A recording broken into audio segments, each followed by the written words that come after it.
sun, sailing with the moon. Laughing at the sun, sailing with the moon.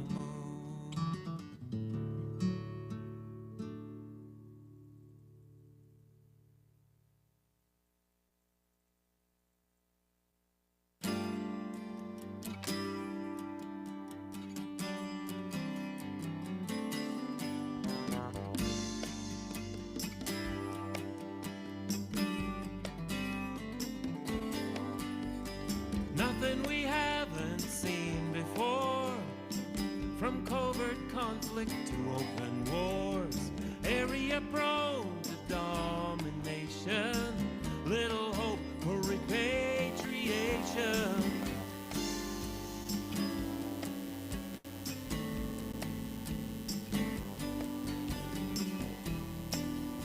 So much pain and so much tears, so the lessons can fall on deaf ears.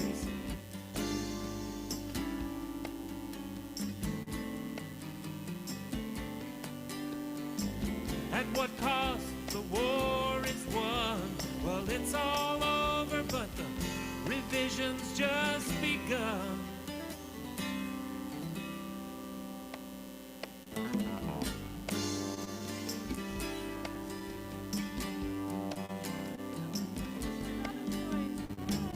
Everything looks different, but you're just the same.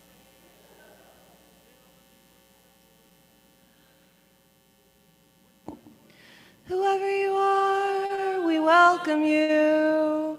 Wherever you come from, we welcome you. Whomever you love, we welcome you. Whoever you are, we welcome you. Wherever you come from, we welcome you. Whomever you love, we welcome you. Good morning, everyone. Yay. Welcome and happy Sunday. I am Megan Rancier, and I will be presenting today's service along with Kelci Crawford. Tina Jones, Lisa Merrill Price, and Steve Israel, and Greg Brownell are providing technical assistance today. And Sophia Singleton is our music director. Please be aware we are recording this service, and it will be posted on our YouTube page, but for privacy, we do not record or post joys and concerns. Here at the Maumee Valley Unitarian Universalist congregation, our goal is to provide a welcoming space for people to come together to experience religious freedom, find community, grow spiritually, and explore ways to make a positive difference in the lives of others. We draw on a wide variety of resources to provide stimulating and meaningful Sunday services. We encourage you to attend several services to gain a good understanding of who we are. For further news, please remember to read our weekly email newsletter, which provides comprehensive information about everything going on at MVUUC. And visitors, if you'd like to start receiving our weekly email newsletter, please make sure to fill out one of the blue cards found in the seat back pockets and put that card in the box on the greeters table, which is in the front entryway. Please take a minute to greet your neighbors.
We like to be thorough. That's fine.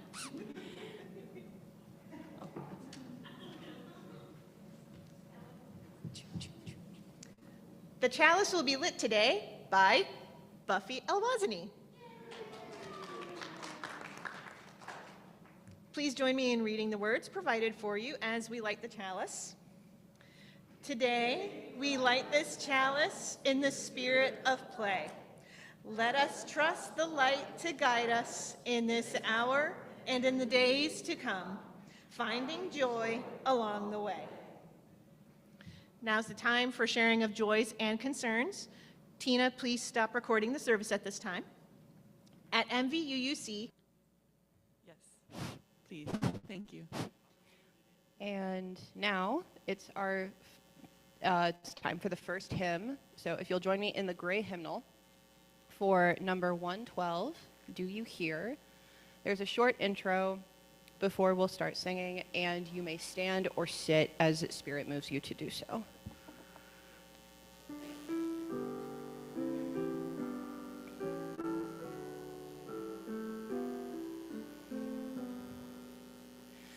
Do you hear, oh my friend, in the place where you stand, through the sky, through the land? Do you hear, in the heights of the plain, in the vale on the main, in the sun, in the rain? Do you hear?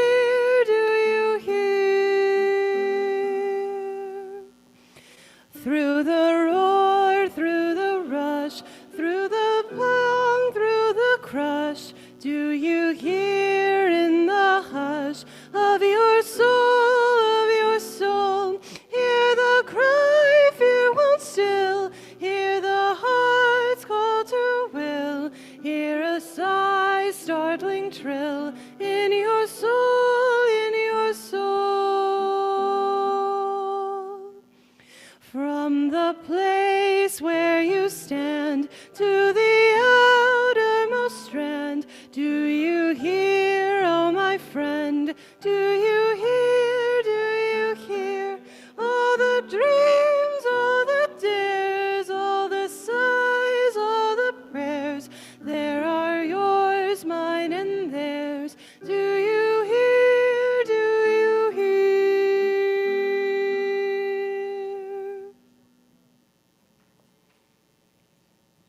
Beautiful, everyone. And I'm going to add to the title of that hymn, Do You Hear the Call to Adventure?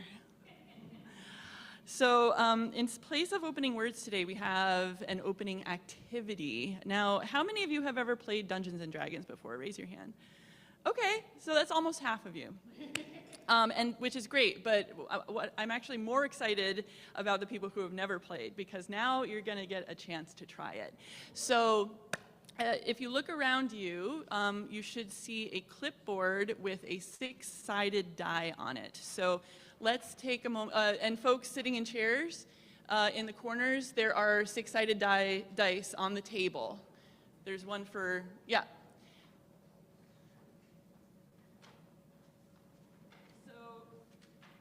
Anybody need a clipboard or a 6-sided die? There might be some extras on this side. Here you go, Nan. Oh, Tom's got one for you. Excellent. Everybody all set? Okay. Here you go, take this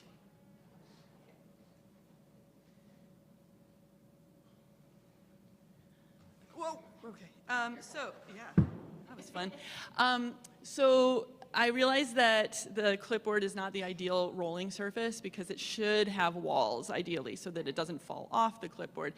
So there may be some, roving dice, but do your best. And if you don't like the clipboard, you can also use an open hymnal if that's more comfortable. So let us begin.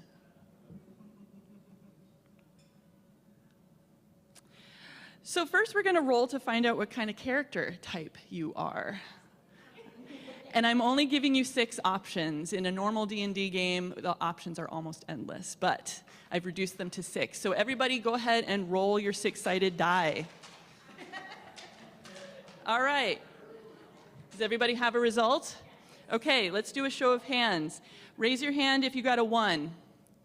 Okay, we've got 4 monks today. Raise your hand if you got a 2.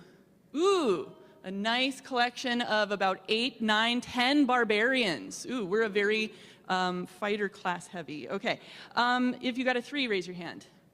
Okay, we got 3 rangers, very good with bow and arrow. 4s, raise your hand. Okay, we got 3 druids who use the power of nature to cast magic spells. 5s, where are you? Oh, of course Bob got a 5. He always plays a wizard. 3 wizards, excellent. So you cast spells in the traditional kind of wizard way. And finally, 6s, where are the 6s? 1, 2, 3, 4. Okay, 6 clerics who use a holy power or entity as a source of their divine power. All right, so now you know what type of character you are. And these are just examples. Honestly, the details of your character can be anything you want. And that's one of the beautiful things about D&D. All right, so imagine, let us begin our story. Let's imagine that we are all gathered together at a meeting place that's very typical of a game of Dungeons and Dragons, a tavern, yes. One could say this is a total stereotype of D&D to start in a tavern, but I'm not trying to be original today. So to gauge the vibe of this crowd as we are all gathered at the tavern, let's roll to find out how many ales you've consumed.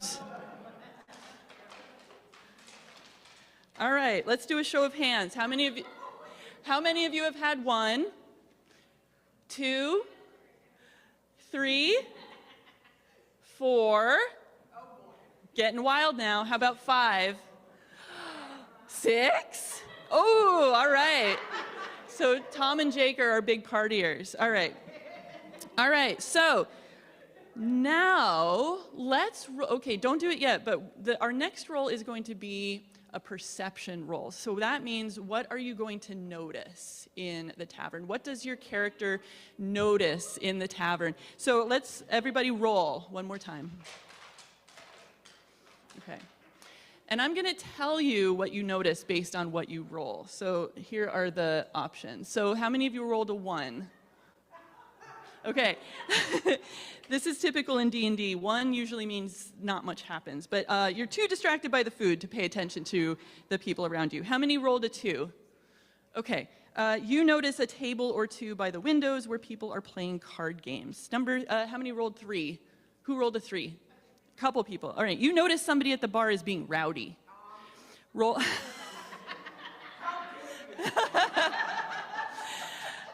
How many of you rolled a 4? All right, so those of you who rolled a 4 are noticing, you hear the bard playing for the tavern, and you recognize them as Errol Arrow, the traveling bard extraordinaire. So you're getting a little starstruck, maybe. How many of you rolled a 5? Okay, so Ruth and Buffy, you spot the mayor of the town at a table with some constituents. How many of you rolled a 6? That's good. Okay, so remember, raise your hands again. Okay, those of you who rolled a 6, you notice something very important. You notice a shadowy figure in the corner of the tavern with their sights set. No, it's an anonymous shadowy figure. Anonymous shadowy figure in the corner of the tavern with their sights set on the mayor. Okay, now the next roll is only for those of you who just rolled a 6. So raise your hands again. Okay, so you 8 people, 7 or 8 people, roll one more time. And we're going to find out what you do about this shadowy figure. Okay, so here are the results. How many of you rolled a 1? Anybody roll a 1? Okay, nobody is doing nothing. Great. Did you roll a 2? Raise your hand if you rolled a 2. Okay, you sit, Ash and Greg, you sit quietly and watch to see if they do anything suspicious. How many, who rolled a 3? Raise your hand. Okay, nobody did that. Who rolled a 4? 5? Okay, you draw your weapon in case the shadowy figure makes a wrong move. How many have rolled a 6? Bob rolled a 6. Okay. Bob, I'm going to need you to yell as loud as you can.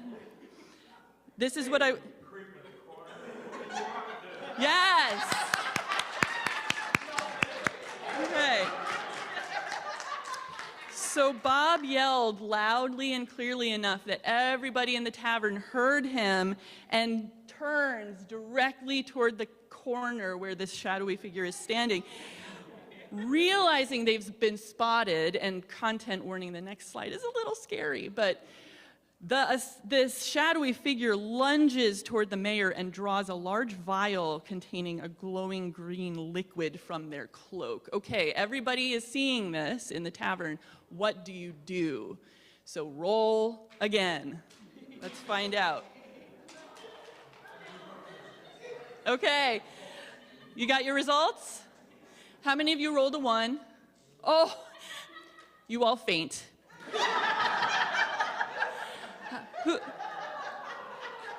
Who rolled a 2?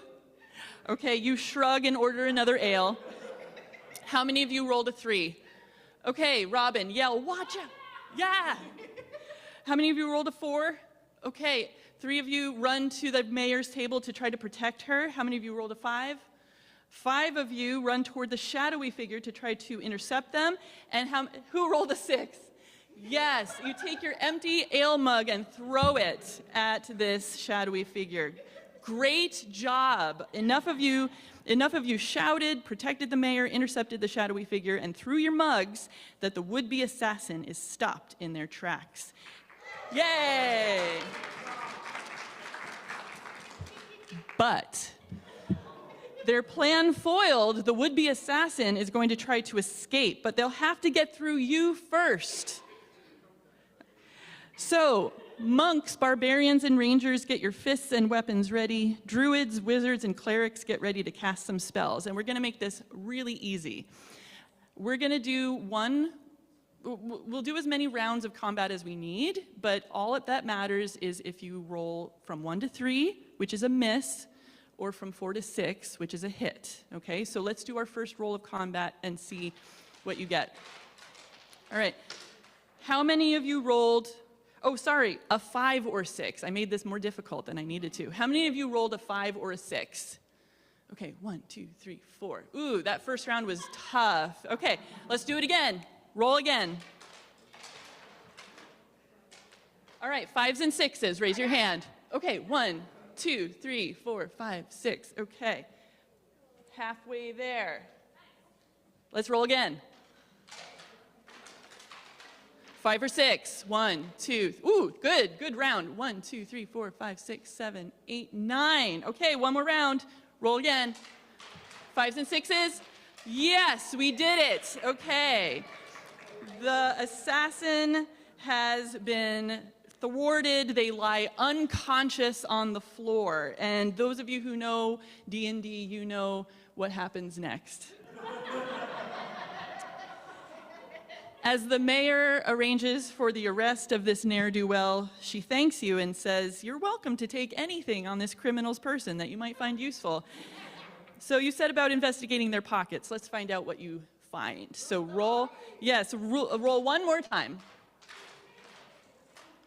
Okay, let's see what you got. How many of you rolled 1? Sorry, you don't get anything. How many of you rolled 2? Great. You find 5 copper pieces in the assassin's money pouch. Roll 3s? Raise your hand for 3s. Great. You find a set of thieves' tools in the assassin's satchel. 4s? You find more smaller vials of the mysterious glowing green liquid strapped to the assassin's chest. 5s. Oh, lots of 5s. Dang. All right. You find shreds of, I'll pluralize it, shreds of parchment that show partial drawings of landscapes and nearby towns. Maybe shreds of a map. And 6s, ooh, this is the best one. You find mysterious keys hanging around the assassin's neck. They appear to be made of gold and encrusted with gems, but where is the lock that fits this key? And how much more treasure might lie behind the door that this key could unlock? Last show of hands. How many of you want to find out what happens next? Hey! That was the result I was hoping for. Thank you, everyone. I hope you enjoyed that game.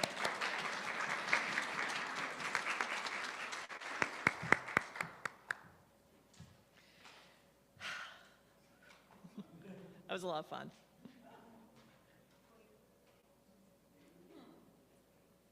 All right. We open on a sunny day in a little town called Bowling Green, Ohio, just up the major road, past cornfields, a golf practice course, gigantic and sleek windmills, and wind that rarely, if ever, stops blowing. We come to a little church right by the main road. There is evidence of a flagpole that once stood beside a brick and electric sign. The sign displays "Roll for Religion" before flashing to "Discussion Group at 10 a.m. Sunday." I don't always open my Dungeons & Dragons campaigns like that, but I know a lot of game masters who do. I'll get to what a game master is in a minute. I knew of the game because of my father, who introduced me to it when I was 13 or 14 years old. I didn't touch the game again until 2016, a tumultuous year made more tolerable by gathering with friends once a week at the comic shop to bring our characters together, roll dice, and tell a story in collaboration with each other. I didn't intend on becoming a game master. I fell sideways into it because there were players who expressed an interest in playing, but as player characters.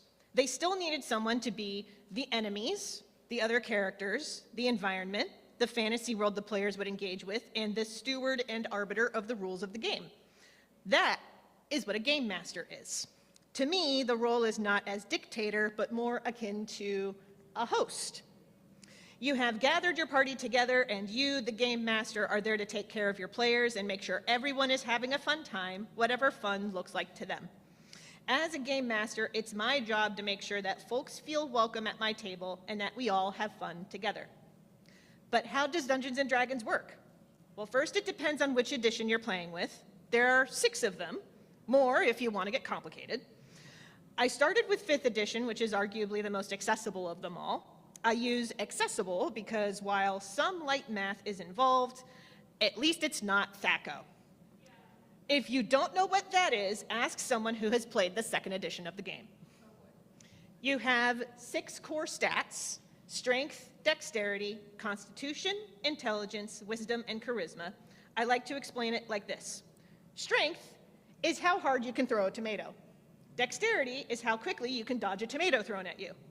Constitution is being able to eat a bad tomato and not get sick. Intelligence is knowing whether a tomato is a fruit or a vegetable.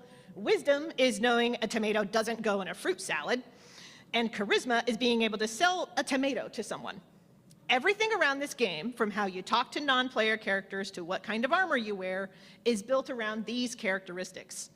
It helps if you have an idea for a character already, because the rules are flexible enough that you can build your own. You want to play as a stoat who got magic powers thanks to a melting nuclear reactor on the edge of the forest? A dragon man who's part of a circus with 3 wives and 10 kids? A swashbuckling fairy out for revenge?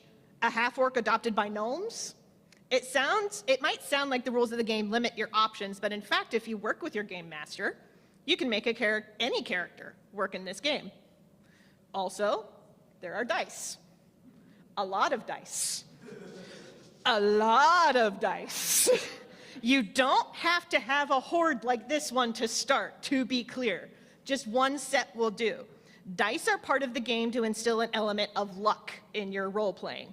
Yes, I said role-playing. I will get to that momentarily. Luck is involved because if you can successfully hit the green dragon every time you go to attack or cast magic, then the game becomes too predictable. One of the dice you will use the most is a 20-sided dice. Roll this almost every time you want to use a skill or attack something like an enemy, a trap switch, a wall about to collapse, what have you. If you roll and it comes up 20, that's called a natural 20 and it's an automatic success. If you roll a 1, that's a natural 1 and that's an automatic failure. Some of the most fun moments in a game come from these 2 rolls.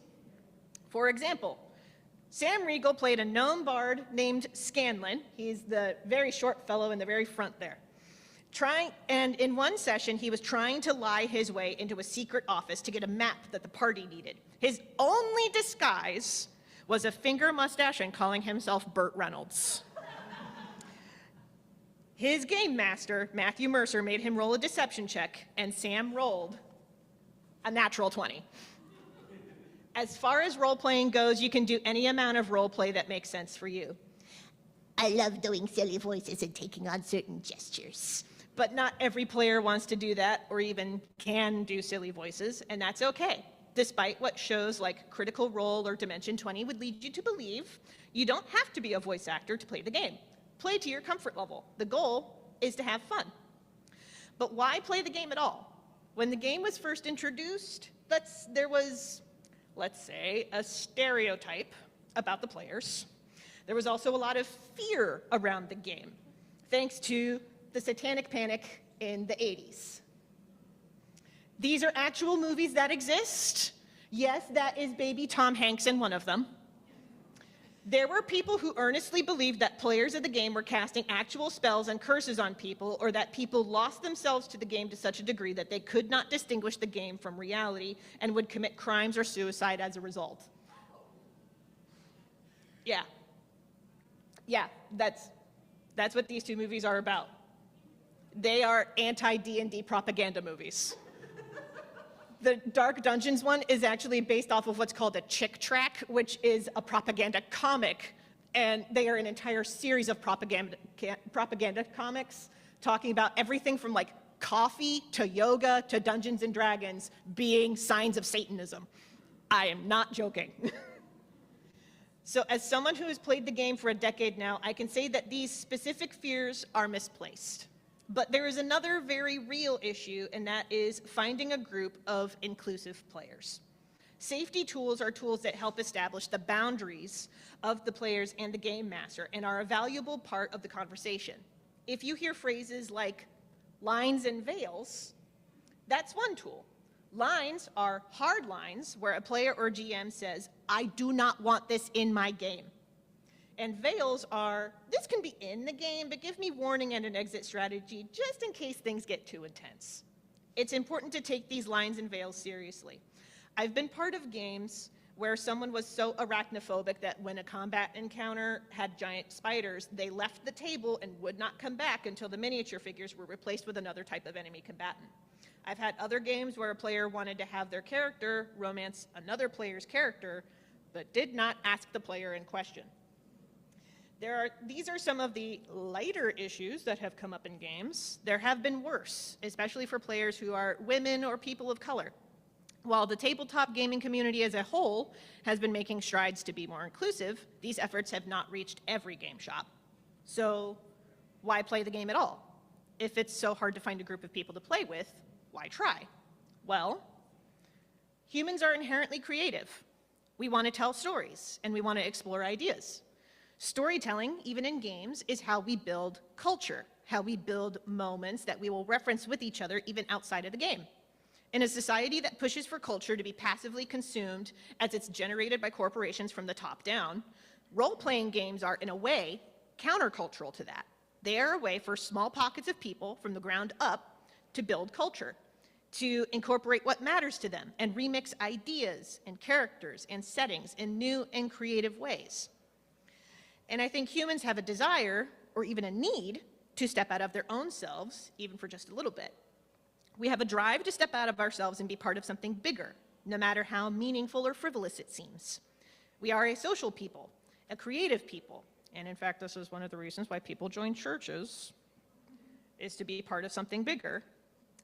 And we as a people are able to experience something called ego death, where the ego falls away and one feels like they are part of something bigger than themselves. Such experiences can be healing, especially for people like war veterans or neurodivergent people who struggle with their own selves and need to step out of themselves even for just a little bit. Games like Dungeons and Dragons are an accessible way to get closer to achieving ego death, to explore ideas, personalities, and characters very different from yourself. Some people think that Dungeons and Dragons is like playing Lord of the Rings, and it can be. In my experience, it's more like Looney Tunes presents the Lord of the Rings. This is not a knock against Looney Tunes. Looney Tunes is great. It's just a very different vibe. But again, this game is flexible in the kinds of stories that you can tell in collaboration with each other. You can tell stories like A family of stoats are chased out of their burrow, find a cult residing in an abandoned nuclear reactor, and they must save their forest. Or high school students go to a magic high school run by a dragon who's secretly plotting an evil ritual to end the world. Or candy people in a land of food fighting over the crown. Like that cotton candy monk, right? Or classic fairy tales, hopping from story to story, trying to save their worlds from a rogue evil stepmother. You can have a story that lasts for only one season, or two, or several, or even months or years. I've seen games that can last over 10 years and games that only last for one night. Your only constraints are how often your group can get together. Isn't that the vibe? Food is also part of the equation, as sessions can last a while. The shortest session I've ever run was 2 hours long, but many players prefer playing from 4 to 8 hours a session. The best days are days where the crew can get together and have a full day of playing with food arranged by potluck. There is an understanding, silent or spoken aloud, that we share not only story moments, but food as well. These are very clearly appetizers. These are not going to fuel you for a 4 to 8 hour session. But sharing a table is a way to share what matters to you and also share what care looks like to you. Because when you play for hours at a time, it's important to take care of each other. Does one of your players have ADHD and can't sit still for more than 30 minutes? Accommodate them by letting them get up and examine the game board, or let them bring something to fidget with.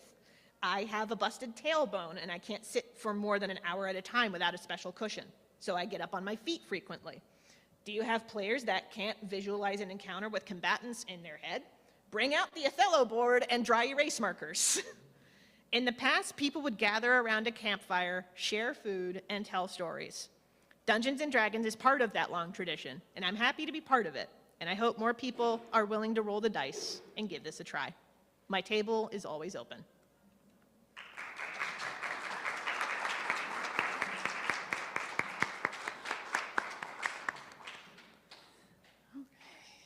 So my part is kind of like the UU principles connection that we used to do, kind of trying to highlight what Kelci was talking about in terms of how D&D can really be used to highlight our UU shared values. And there's 3 concepts that I'm going to talk about. The first is something called preemptive radical inclusion. This is a term coined by C.B. Beale, an educator, consultant, speaker, writer, and storyteller who's worked a lot with UU congregations. So preemptive radical inclusion describes an adaptive set of perspectives and practices that people can use to increase justice and equities in their lives and organizations. It's a framework that many UU congregations have used to expand their welcome to folks who often feel excluded, including people of color, LGBTQ+ people, people with disabilities, neurodivergent people, and any other commonly minoritized group. So those 3 words, preemptive radical inclusion, means that we challenge what we already believe, the systems that have worked for us and that we enjoy, and we lean into learning how other people experience those systems, which is very often not the same as our experience. It's preemptive because we are responsible for figuring out in advance how to involve everyone. We make changes without all attendees having to make their needs known because we've already planned for them. It's radical because the created experience won't be the expected experience. It might even be dramatically, radically different. And inclusion doesn't simply mean that we include others in our circle of what we already do and how we do it. It requires that we expand experiences and events to encourage deep involvement and do what is necessary to make that involvement possible. As Kelci already talked about, in D&D, preemptive radical inclusion might look like the unquestioning acceptance of a D&D player's character. You want to play a character that's a half-orc druid? Got it. Welcome. Your character has a pet that's a baby sloth that breathes fire? Got it. Welcome. Your character has a traumatic past and it sometimes causes them to react unpredictably and sometimes destructively? Got it. Welcome. And of course, not all possibilities are necessarily welcomed at the table because it depends on everyone's comfort levels. And Kelci's description of lines and veils, I think, covered that. In UU congregations, preemptive radical inclusion might look somewhat different, or actually very similar. You're atheist, agnostic, Christian, Buddhist, Jewish, not sure, searching? Got it. Welcome. You're gay, non-binary, trans, or any other letter or symbol in LGBTQIA+? Got it. Welcome. Your body and or brain looks or behaves differently than the mainstream majority of bodies and or brains? Got it. Welcome. You're having a rough time financially, emotionally, or otherwise? Got it. Welcome. Do you get how this works? So preemptive radical inclusion also connects with our UU shared values of equity and justice. In a sense, preemptive radical inclusion puts these two values into practice by nudging us to ask ourselves, okay, you say you want to be a welcoming congregation, but what are you prepared to do about it? What changes are you willing to make in your congregations and in yourselves?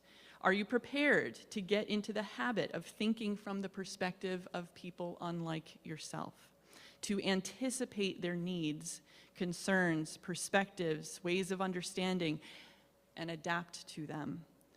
And in doing so, this is very important, can you remain mindful of their boundaries and their basic human need for privacy? Remembering that sometimes giving someone their space is a gesture of welcome in itself. I'm going to say that one more time. Sometimes giving someone their space is a gesture of welcome. Lines and veils definitely operate in the context of congregations as well. I'm going to shorten the next two concepts because I think they're pretty self-explanatory. The second concept I wanted to highlight is collaborative problem solving. This is what D&D games are all about, but collaborative problem solving also connects with our UU shared values of pluralism and generosity. The strengths of those around us complement our weaknesses and vice versa. What their perspectives and experiences can fill in with our blind spots and vice versa. And our task is to share our own unique abilities and shortcomings and to recognize everyone else's to ensure truly representative leadership and membership. Of course, you know, if anybody has served on the Board of Trustees or any committee here at MVUUC, you know how important collaborative problem solving is. It's not always easy, and it's definitely not always quick, but a truly collaborative process honors what each person is able to contribute and build solutions out of those resources. And the final concept is world building. D&D is all about world building, and as Kelci talked about earlier, the game master is usually the one in charge of world building in a D&D game, but it requires great imaginative vision, but also a lot of willingness to be flexible with that vision, so to accommodate the interests and limitations of the players who engage with that world. Faith traditions are, of course, forms of world building as well. And world building connects with our UU shared values of pluralism and transformation.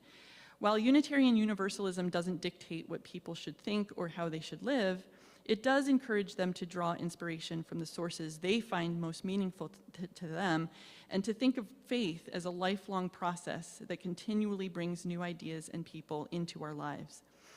Although it might seem strange to use a tabletop role-playing game as a source of spiritual inspiration, I hope we've shown today that that is absolutely possible. Let's remember to be playful on our faith journeys, and let's see where the next dice roll takes you. Thanks.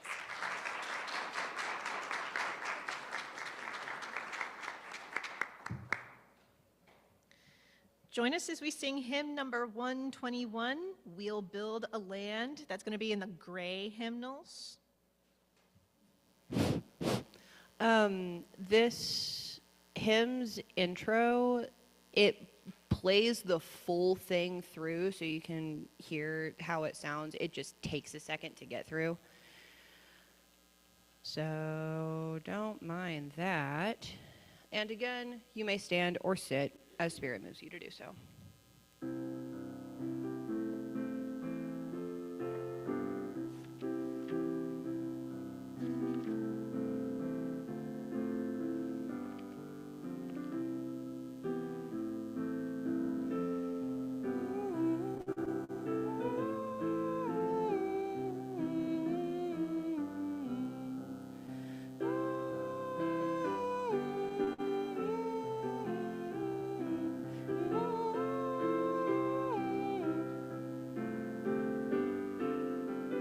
And you may replace God with love if you like.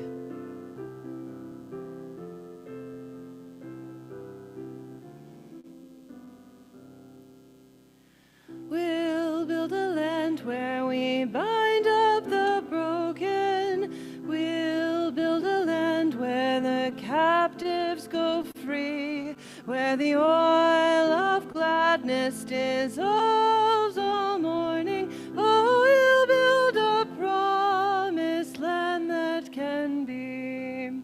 Come build a land where sisters and brothers, anointed by love, may then create peace, where justice shall roll down like waters, and peace like an ever-flowing stream. We'll build a land where we bring the good tidings to all the afflicted and all those who mourn, and we'll give them garlands instead of ashes. Oh, we'll build a land where peace is born.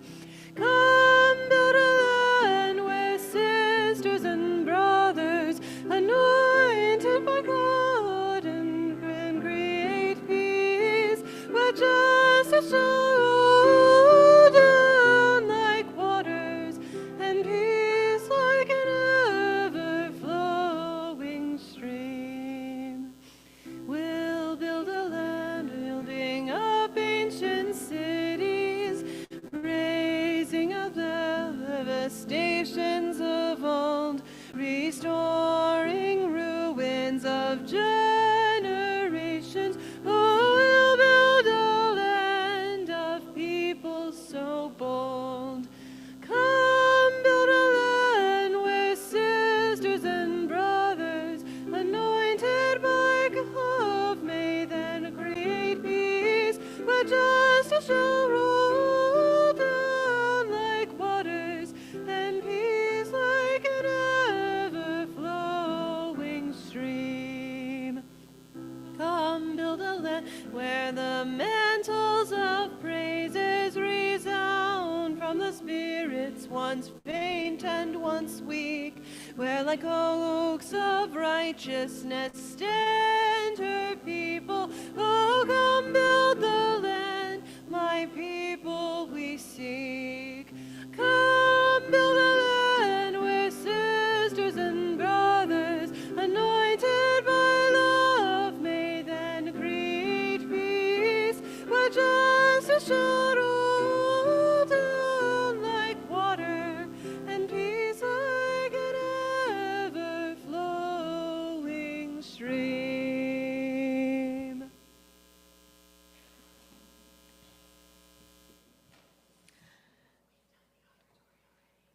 Cool. I had a hunch that that was the dice collecting that was happening a second ago, so, okay. Okay. So, now let there be an offering to sustain and strengthen this church, which is important to so many of us. If you make automatic pledge payments, please place one of the yellow cards indicating this support in the basket. If you want today's contribution to count towards your annual pledge, please put it in an envelope with your name on the front so that we know who to credit it to. If you need an envelope, they are in the pockets on the backs of your seats.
Sophia. Lovely. The closing words for today are by Heather Ryan Starr. Sorry, let me restart. May whatever gatherings or activities we engage in this Sunday afternoon help restore us, our connections to one another, our sense of hope, beauty, and fun in this world, our deep knowing that we have to take care of ourselves and each other with love and joy if we are to soulfully survive the world's mayhem. And now we will extinguish the chalice. Please read the words displayed along with me. Our faith, like a light, illuminates the path before us so that we can face hurt with love, cultivate compassion, live humbly in community, and confront despair with the awe of life. Though our flame is extinguished, our faith shines bright before us. Thanks, Buffy.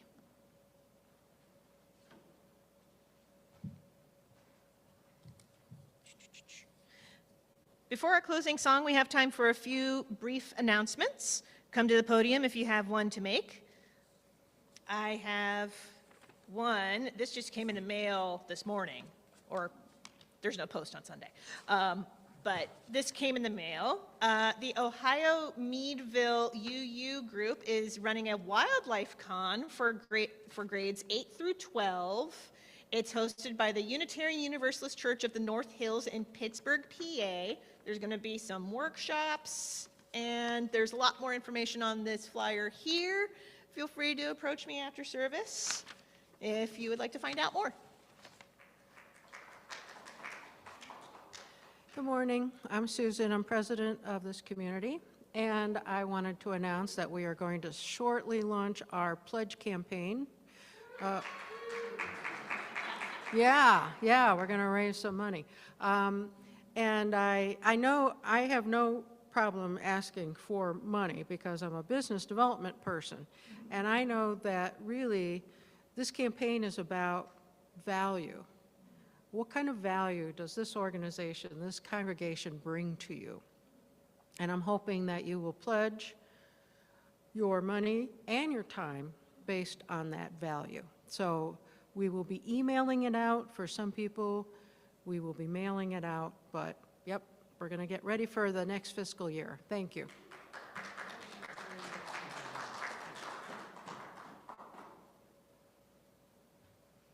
Hey, everybody. I just want to say 5 weeks. 5 weeks to the next blood drive. That's right. So get ready. It's going to be May 2nd. It's a Saturday. It's always a Saturday. So May 2nd, 9 to 2, looking for donors, looking for food, looking for volunteers. So if you would like to do any of those things, contact me, and I'd be happy to get you set up with one or all of those things. And thank you for your continued help with it. 5 weeks.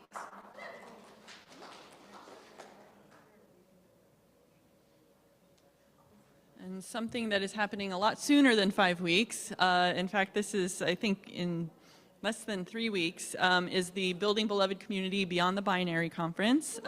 Yay!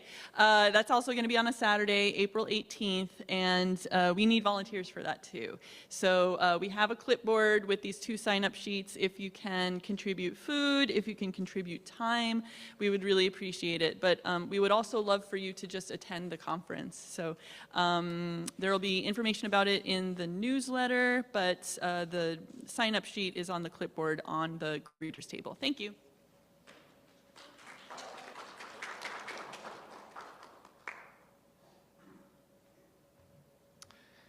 Hey everyone. There was something I slipped my mind to mention earlier during Joys and Concerns, but this seems like a good time to acknowledge it. I did just want to acknowledge in our community this past week the passing of Errol Lamb. Errol, for those who don't know, was a longtime reference librarian at BGSU's Jerome Library. He was also, from the 1970s on, incredibly active in our community, especially around issues of racial justice. He was part of coalition in the 1970s, pushing for better representation of people of color in media. In the 80s, he was part of the anti-apartheid protest on campus to push for divestment from companies doing business in South Africa, straight down to his involvement with Black Lives Matter and other local organizations in the 2010s and 2020s. So I just wanted to take a moment, especially in light of our UU values around these issues, to acknowledge his passing and especially to think of Faye Lamb, his widow, and what she's going through right now. So thank you.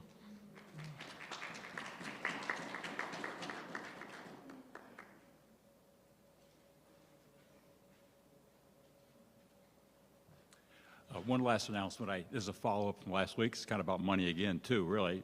But I have a card out front. Charlie Kazmaier has taken care of our snow removal for the last 3 years, and I've got a gift certificate for around Big Boy for $100, and he's done this for 3 years, and I will get the certificate to him later this week. But anyway, I have a card out there. Some of you signed it last week, so if you'd like to sign the card, get your name on it there, and I will get the card and the gift certificate on to Charlie. And I also mentioned about our Rotary and Bowling Green. We have a fundraiser about the Beatles. They're coming April 17th there. If you're interested in that, I can get you tickets, information about that. It is going to, our fundraiser is going to the Imagination Station in Toledo, and they are going to sponsor elementary program for students in Bowling Green about the Imagination Station. So we're going to fund that. So if anybody's interested in that, see me. I can get you tickets.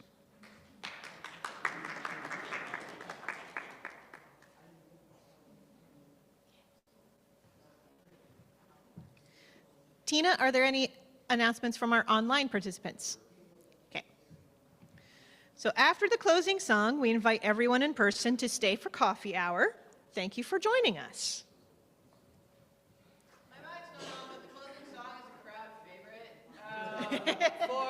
For our visitors or those who are just less familiar with our musical canon, that's printed on the inside cover of the Gray Book. Go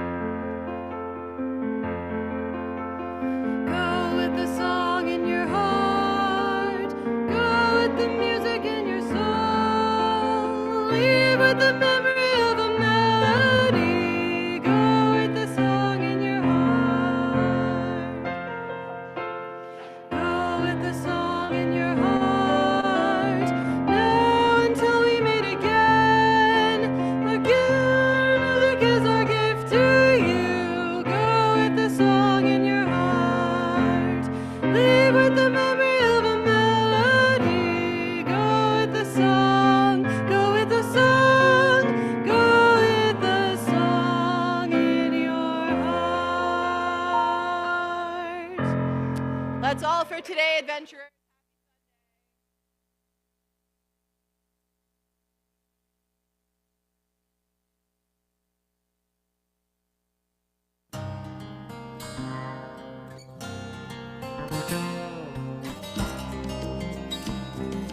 Pioneers making our way in a hostile land.